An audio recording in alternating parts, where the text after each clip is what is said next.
Well, here I am again. I know it's been quite a while, but saving up for a house so I can get a workshop, and we really want a house to get children and stuff. And there hasn't really been much money to build this one, so it's kind of gone slow, but slowly but steady. I got most of it built. I redid the design. The aluminum rails, I dropped those and go with some steel rods instead. That's why you see these giant holes. The reason why I did that is so I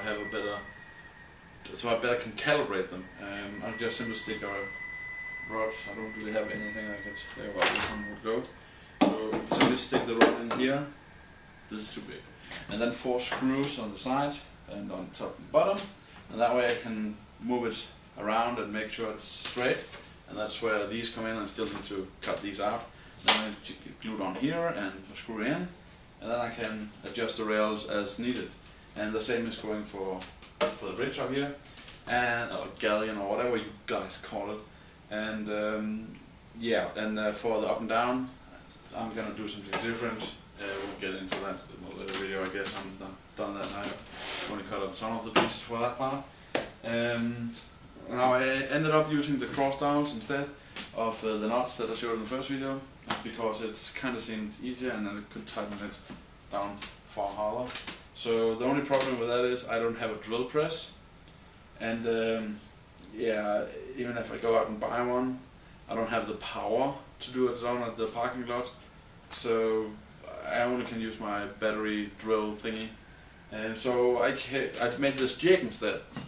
I simply just took a couple of pieces of MDF, measured out where I needed the holes to go, gave it to a friend. He then drilled it out on his drill press, and then I just glued them together at an angle, and then I simply just tightened it down with some clamps, drilled one hole, drilled the other, and then moved it down and took the next one. So that I did a couple of 100 times on this one alone only. Well, 32 I think. But yeah, this is basically it. The rails or the rods, I have ordered them. They will get in with the post in the next month, I think. So I can't really move this, but at least you get a idea of the size of it. I also didn't make the closed enclosure yet. Still thinking of it, and I should be able to fit it just on top of this one. So yeah, that's about it. Now let me give you a kind of close-up of all the stuff. Okay, then let's take these stuff away. You can see the camera is low on battery. So underneath here, everyone still needs to be cut a little. It's 1 millimeter too big, but I should be able to handle that. Hope you can see this. Yeah, sort of.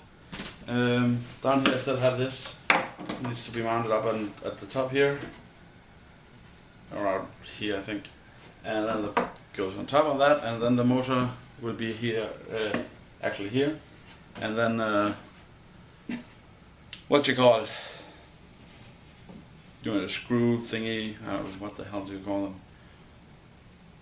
A rod with threads on it, and I'm thinking of doing it with a chain instead, because I think I have the room to easily just add that if it gets moved up, so that shouldn't be a problem, and it might be faster. I might be able to move it faster if necessary, and probably going to do the same with this. So, well, yeah, that's where I am. I'm still not sure when I'll be done, so don't hold your breath, but I will be working slowly and steady. Whenever I find some junk or anything, I will make it an improvement and so on. But I'm not expecting to be done this year, so be patient. I'm not giving up on it. This is what I really want to do, and when I get the time, I push around with it. And it just needs to work together with the job and the weather outside and everything. Damn, I need a workshop. Yeah, well, that's about it for the CNC, I guess. Bye.